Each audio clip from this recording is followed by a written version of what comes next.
Well, good evening.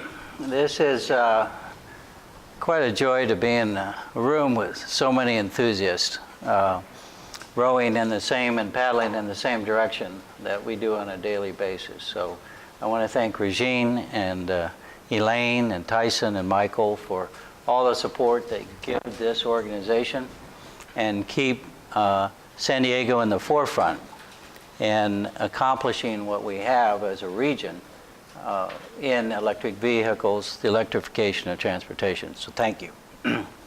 So tonight what I'd like to do is give you an overview. So with that, we're going to do a little time travel into the future because we have a nice combination on campus between commercial systems and the most innovative and prototypes that have come to campus for demonstration, testing with our different EV drivers.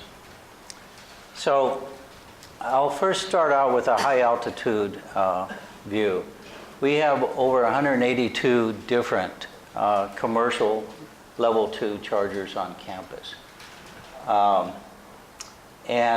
I try and split those with demonstration portals. And we have 12 vehicle-to-grid programs that I'll be talking about a little bit further. We're also engaged in about 20 charging stations that are the high-end, the highest IQ vehicle grid integration. We have 3 DC fast chargers, and just last month we installed our first 62.5 kilowatt fast charger from ChargePoint. And coming down the pike, we're going to install at least 10 more of those DC fast chargers on campus. And we're also exploring the opposite end of looking at the very slow day-long charging for workplace. And I call it the Crock-pot approach to charging. And when we're in our, particularly in our medical center, a lot of nurses and interns and doctors just can't break away in the middle of the day and go relocate their car. So we're setting up some Crock-pot chargers. They're not level 1s, they're level 2s, but we optimize between a string of 17 how they're going to charge during the course of the day. By the end of the work shift, everyone's happy, everyone's charged, and we have optimized it with conditions on the grid. And then we have another 17 additional vehicle-to-grids coming down the pike. So before I get into the details, again at the high level, we discharge 64 megawatt hours per month on campus of charging activity. And that's an 8% growth per month. Per month. We have over 1,200 unique EV drivers, unique meaning different drivers, per month. And that too is growing at a rate of 8% a month. No, I did not plan this. We are flapping our wings as fast as we can to keep up with this demand that is totally unanticipated. So we have had a high correlation of new level 2s and the EV growth. And you'll see why in just a minute, why we've gone so much.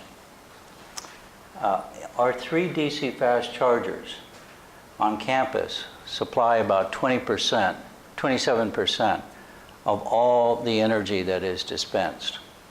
And that takes up 3 parking spaces. Our 182 level 2s provide 73%. You're reading that correctly.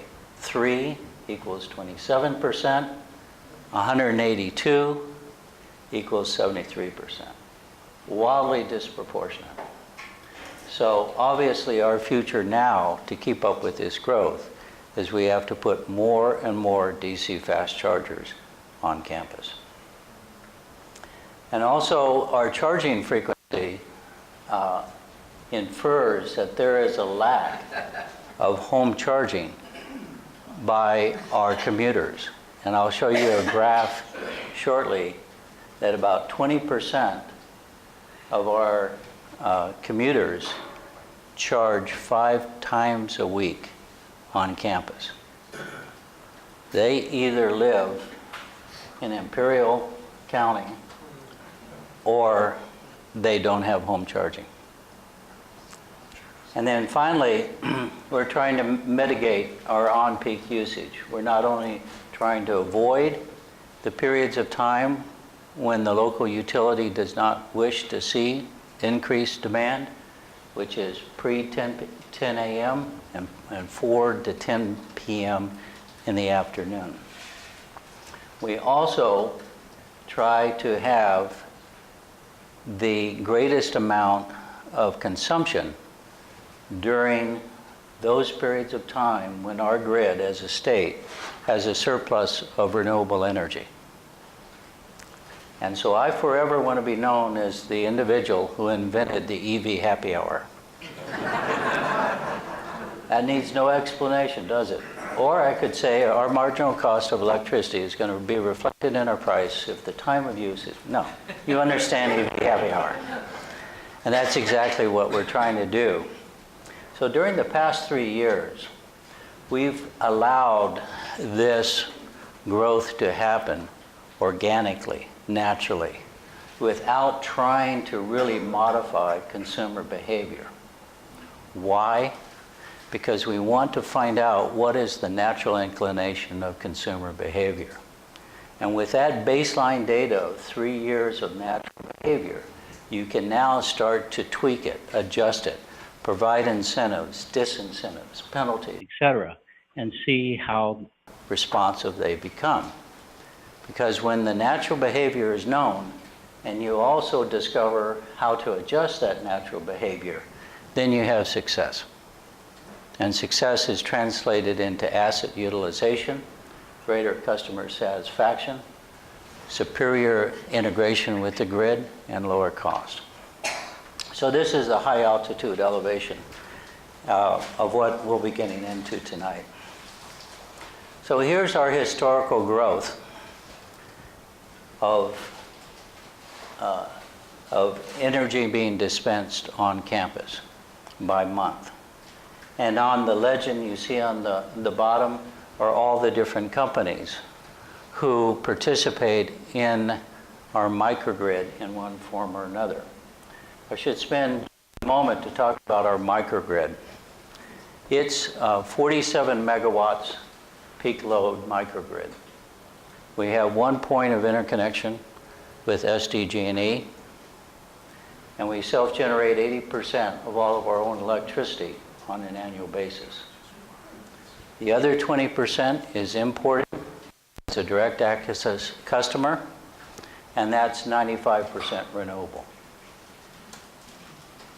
So having that ability of that microgrid means we're self-regulated and we can do what we want. So with our different charging equipment, we can sit there and wait during the course of the day for a grid event to happen in San Diego. And it gets very boring. Or we can look elsewhere in California and say there's a grid incident up in Fresno. So guess what? We pretend we are operating in Fresno for the day. And so we go through the gymnastics on how to solve our problems, their problems simultaneously, so we can create a best practices. Now, when we pretend we're in Fresno for the day, the decisions we make are very suboptimal. But that's the price of a data point. Well worth it. So here are all the players. Here's the growth. And I really don't see the upward bound. I really don't. We have literally passed the tipping point.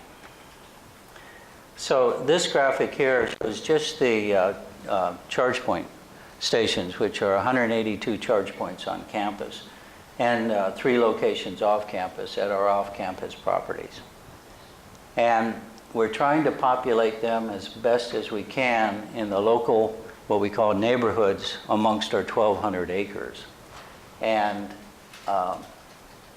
again, I could spend another night talking about consumer behavior with how people gravitate towards these chargers and the differences in that behavior. With our 1,200 unique drivers per month, I appreciate there are a lot of Teslas out in the parking lot. I'm a Tesla owner.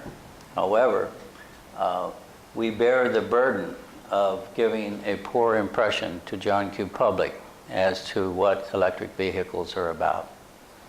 And so there's a lot of negativity in public policy over, quote, the Tesla factor. That's why I'm so proud of this pie chart. If you look at our distribution of where our owners and drivers come from as a percentage, it's very diversified, it's very John Q. Public, and that is the future of growth, and that is the ability to provide accessibility and affordability to all economic strata in our society. Now, we accomplish this type of growth through partnerships with now 8 different EV manufacturers who provide basically fleet rates to our student, faculty, and staff. And just yesterday morning, BMW sent us their offer for April, and it's $10,000 off of the MSRP for our students, faculty, and staff. That's not an atypical amount of generosity. Nissan a year ago did the same thing. Daimler, when we first started working with them 4 years ago, the price of a smart car was $89. When you factored in the rebate of $2,500, the monthly cost of that Daimler smart car was $40 a month. That's 1 tank of gas. Insurance is more than the cost of the car. So we have been able to, again, crack this nut: affordability and accessibility. It proves out what your growth will be as a consequence of providing affordability of the car and accessibility of charging stations. Another important internal metric that we have is that the line that you see here is the number of ports that we have growing on campus. And the area graph is the number of unique drivers. You always want to see this line and this graph stay the same. You never want to get in a position where you've overbuilt or you've underbuilt. And so we try to trim our sails as best as we possibly can to keep up with demand, but without making excessive investment. Each one of our charge point level 2s cost us about $13,000 a piece to install. Times 182, that's a big ticket. So now we go back to this point I was making earlier about DC fast chargers versus level 2s. The bar on the far left, and this is quarterly, a stack graph of quarterly performance. On the far left, we see our 3 DC fast chargers and 1 plaza, and they're dwarfing the level 2 plazas. Those 3 DC fast chargers outperform our next 5 performing sites representing 50 chargers. Did I predict this? Absolutely not. Absolutely not. So what is happening is we're seeing a trend from plug-in hybrid electrics with very shallow charging to larger automobiles with deep charging. And so that's where we need to be. When we look at all of our data, we really don't look at any data that is more than 2, maybe 3 years old, because the consumer patterns are changing radically. I'll give you one example. And looking at the age group here, I might offend somebody. But some of the true beginners, the true pioneers of EV ownership, are still charging in the same pattern that they had 6 years ago. If they see an open charger, they jump on it. I found it. You know, gotta plug in. And they take a very shallow charge, but they got it. Patterns of old. And then a newer driver, they'll see an open charger, and they'll say, it'll be here tomorrow, and the next day. I don't mind seeing that dial go down to 20%. Where an older driver, I mean, by old I mean tenured, the tenured drivers don't want to ever go down to 20%. So our newer drivers are actually being more aggressive, and they have less range anxiety than the tenured drivers. So how do we have to respond to that? Simple. We have to give them what they want. So we attune ourselves to this emerging market rather than the earlier pioneers. And that only comes with new data. So the number of columns that you see are the number of different plazas that we have on campus. And a plaza will be between 6 and 20 chargers. Another unique consumer behavior that we're witnessing on campus, that's what we call the intra-week cadence.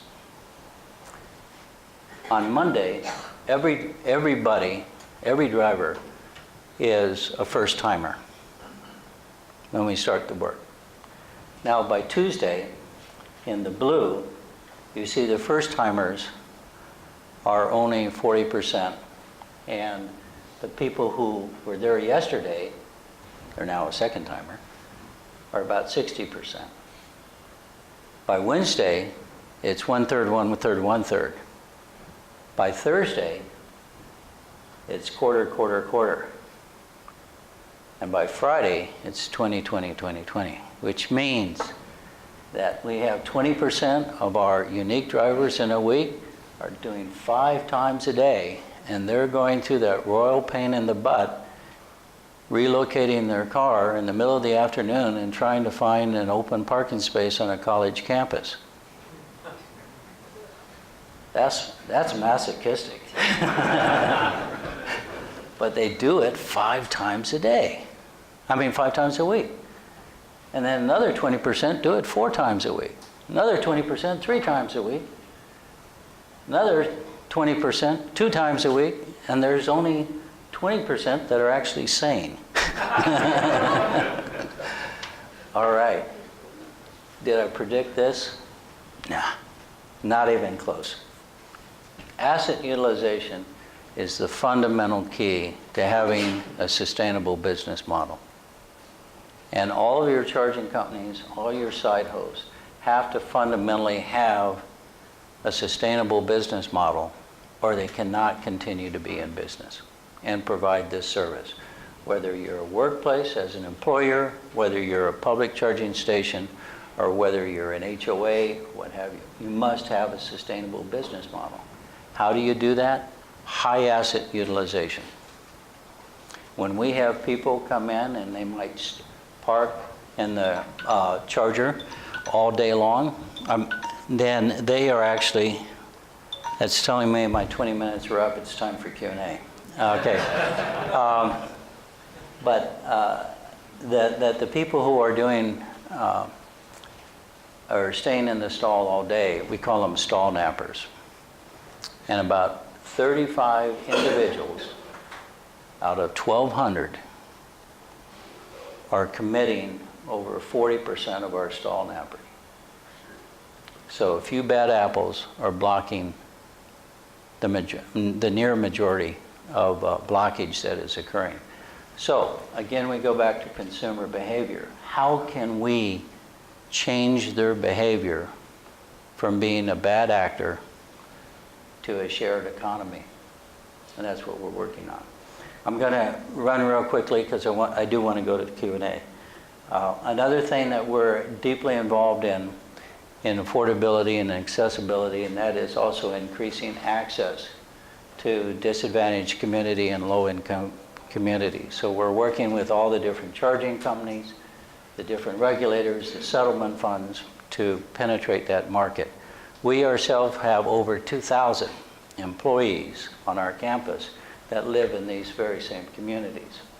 And we're trying to prove with that population that if you can provide them an affordable car, EV, and workplace charging, you can in fact penetrate that market.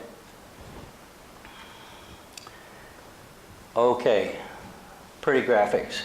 This is an example of just 1 month, January of this year. And this shows you how in the front profile is the beginning of the month, and then the taller profile is at the end of the month. 8% of growth in 1 month. And so we have to take the peak and move it over onto the shoulder, and then we have to defer as much as we can out of the 4 p.m. to 10 a.m. So this is our challenge of vehicle grid integration in working in consumer behavior, providing price incentives of people coming in the worst case, creating penalties, economic penalties, because we don't charge like on a Tesla. You're aware that if you don't move your car within 5 minutes of your timing, you start a tolling of parking fees. I don't want parking fees. I want to dispense electricity. And when I dispense electricity, I will earn low carbon fuel standard credits for that. So I don't want your money. I want you to consume electricity and put it in your car. So with that, why don't we open up to questions? And again, thanks for all that you do.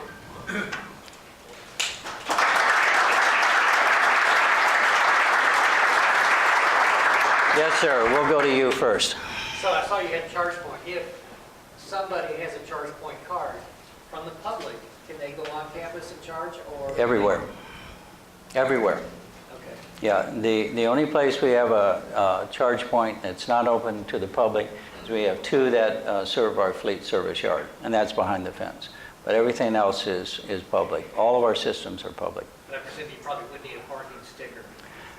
It depends on where you are. If you're at a DC fast charging spot, no. If you're here on the weekends, no. And we have a lot of neighborhood traffic, community traffic, long distance corridor traffic on the weekend. If you're there during the weekday, you do have to also go to the pay kiosk and pay the normal fees for the time that you're going to be there. Yes, sir. In the back there. Yeah, I'm surprised that there are high utilization on the DC fast chargers of students that are in class or lecturers who are in class. Mm-hmm. How do you manage queuing in and out of those fast chargers? It's the question on how do we queue the DC fast chargers. We have 3 fast chargers next to each other, and so seldom do we have a backup of that. It's a first come, first serve. If someone is stall blocking, we do have our own parking enforcement. They're deputized San Diego police officers. And so if they come by and there's stall napping at DC fast charger, they'll be ticketed.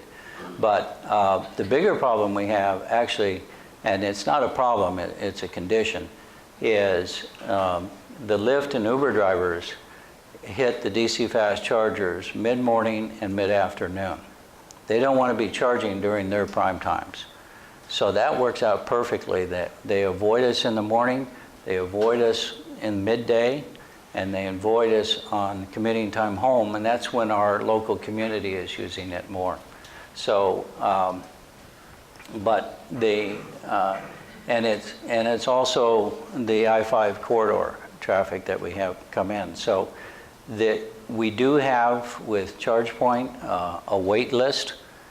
And the wait list feature basically is if you get to a site and it's occupied, if you touch your fob on that, that puts you in the queue. And the next time a charger comes available, you are notified, and that charger is blocked out for you for 15 minutes to get to it. I think there is a question over here.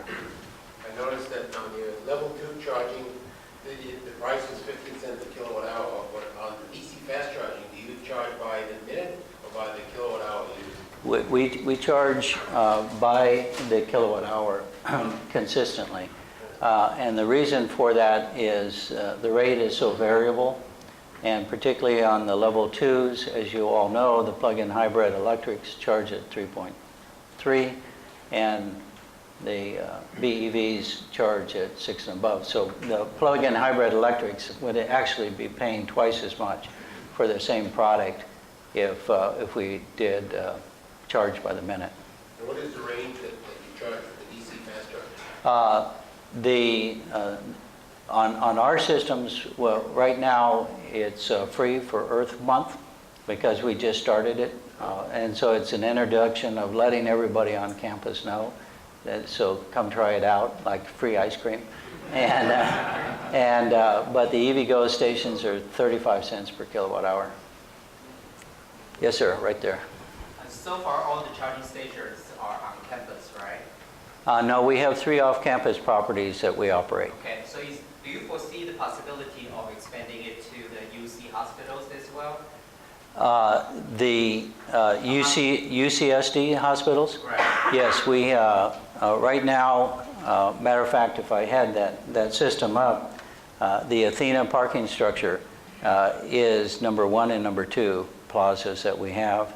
We're about to install another 17 charging in Athena, and they're also a candidate for 4 DC fast chargers.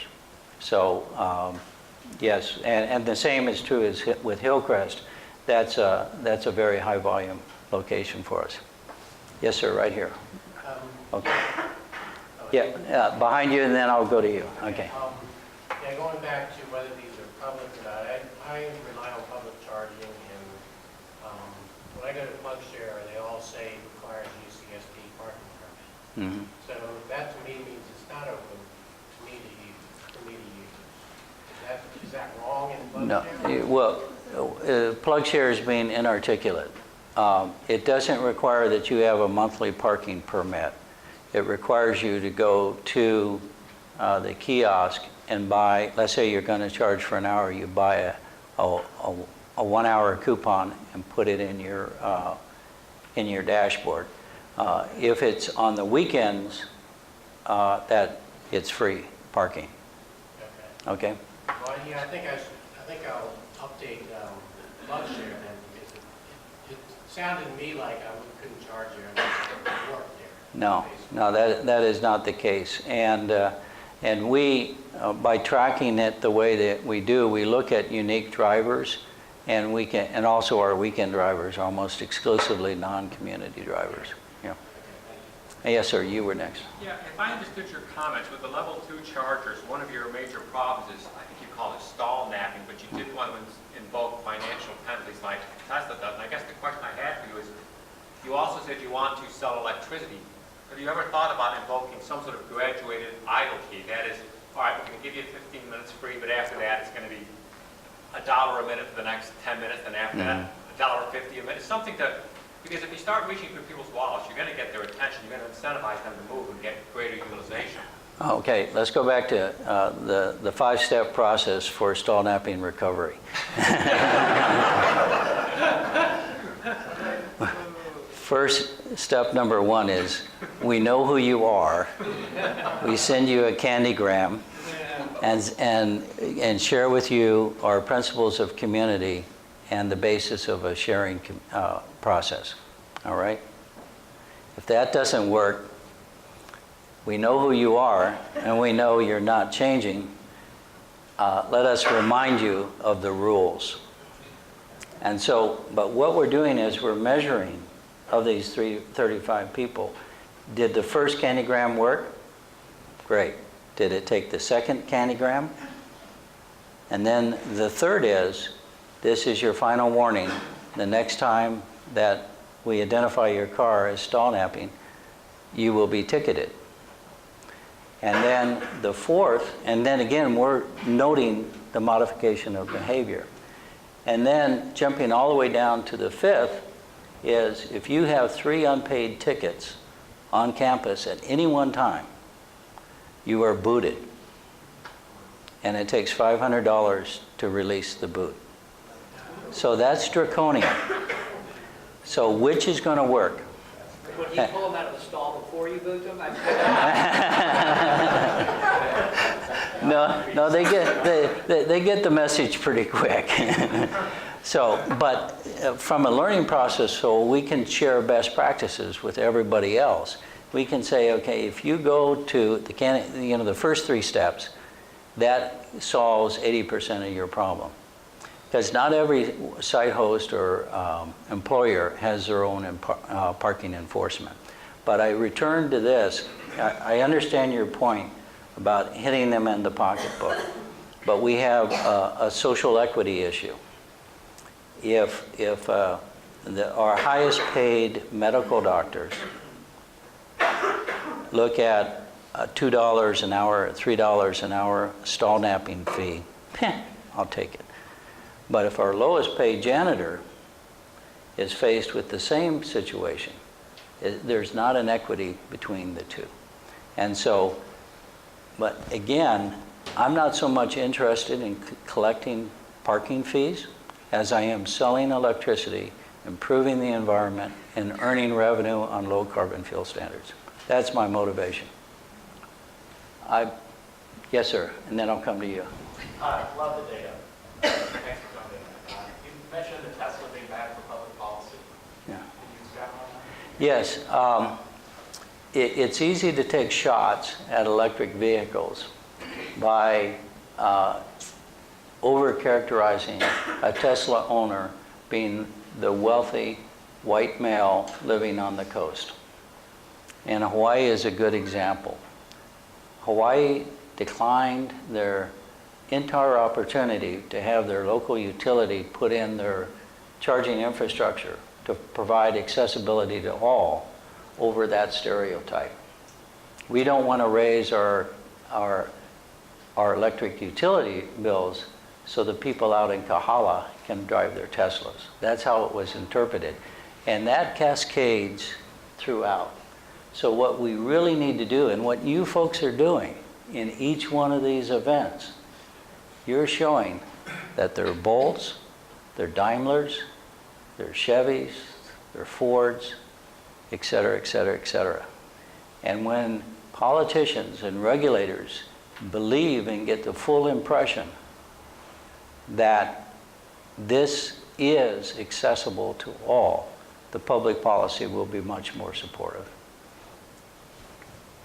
I'm sorry, I jumped over someone. You, sir. Actually, I've got 2 questions as clarification. One, if I read between the lines, you were essentially getting like the VIN number for everybody that's charging through the different companies. That way you can identify each car so you can know who's recharging day by day.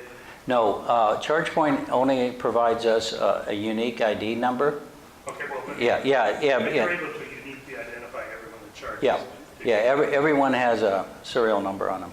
And the second one is how much are you charging per kilowatt hour? And is that something that may cause someone to charge on campus versus charging at home? It's 15 cents a kilowatt hour because of our microgrid. Even with all, I have a 2.8 megawatt fuel cell. I have 2.5 megawatts of battery storage, 3 megawatts of photovoltaics. Even when you include all those other higher priced systems, my cost of delivery to my chargers is only 9 cents a kilowatt hour. So, but by being more affordable than home charging, I am in this constant battle, just like you would in a commercial marketplace, is I have to outperform the alternatives, be it home charging, be it public charging, or whatever else is available to you. Because the moment people stop coming to me and charging at the workplace, I have stranded assets.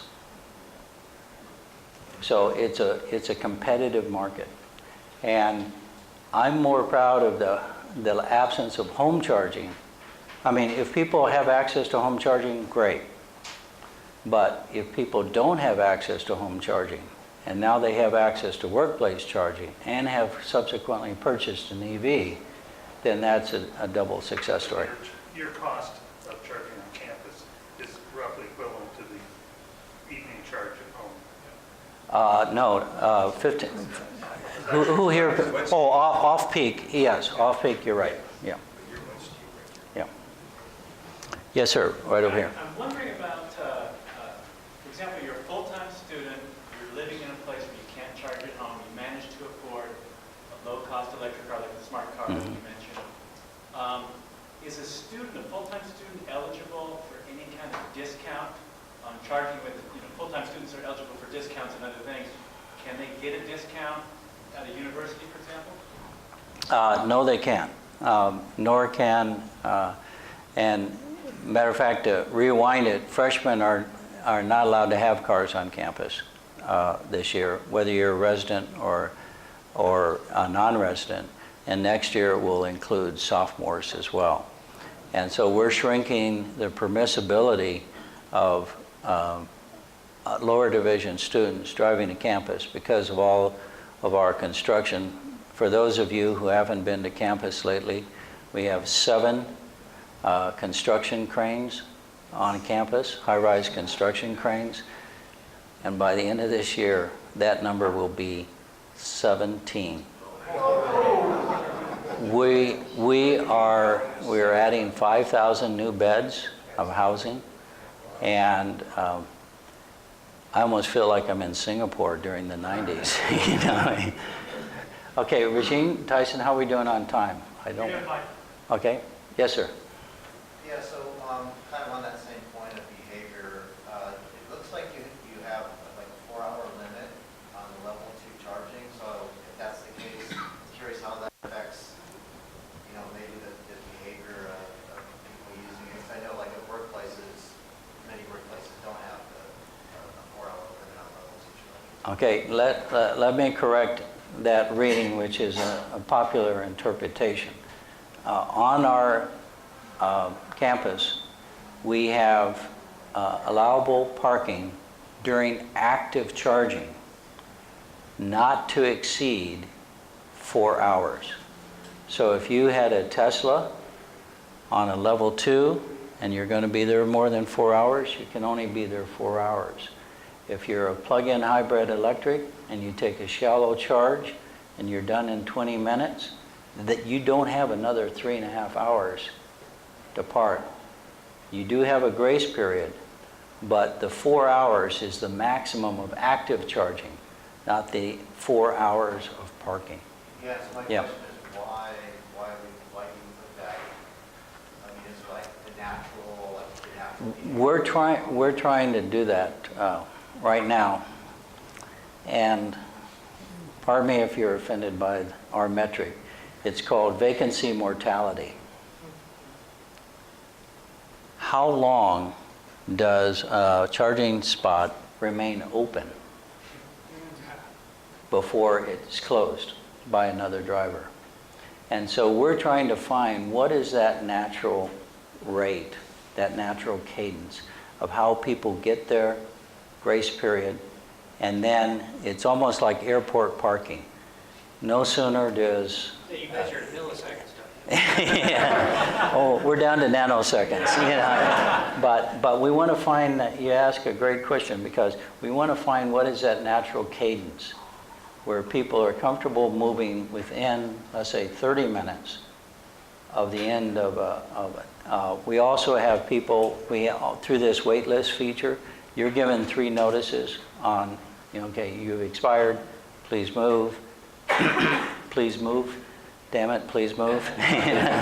And we also look at who are the people who are ignoring our waitlist notices, because what we have found is that when you're told that someone is waiting behind you, you're more prone to move out of courtesy. But if you don't feel that someone is behind you, you're just creating a vacancy, you're less prone to go and move. Again, understanding this organic growth in consumer behavior is what we need to learn how to adjust in order to optimize our assets. Last question. Yes, sir. You mentioned that the level 2 chargers are operated by charge point, and you said something like our charge is 9 cents per kilowatt hour. Mm-hmm. Is that what is passed on through charge point? Does charge point add something onto that? Let me, I'm sorry if I misspoke. We own all the assets. Oh, I see. Yeah, we own all the charge points. And so my energy department is assessing me 9 cents a kilowatt hour that I have to repay them. ChargePoint takes 10% off the top for all the networking and billing fees. And then the delta between that is our profits to cover our maintenance expense. So our charge is Yeah. 9 cents per kilowatt. To the consumer, it's 15 cents. Oh, And within that 15 cents, the breakdown of cost is 9 cents for electricity, 1.5 cents for networking charge, and the rest goes back into our O&M budget. Okay? All right. Thank you, one and all, for all that you do. Thank you. Thank you.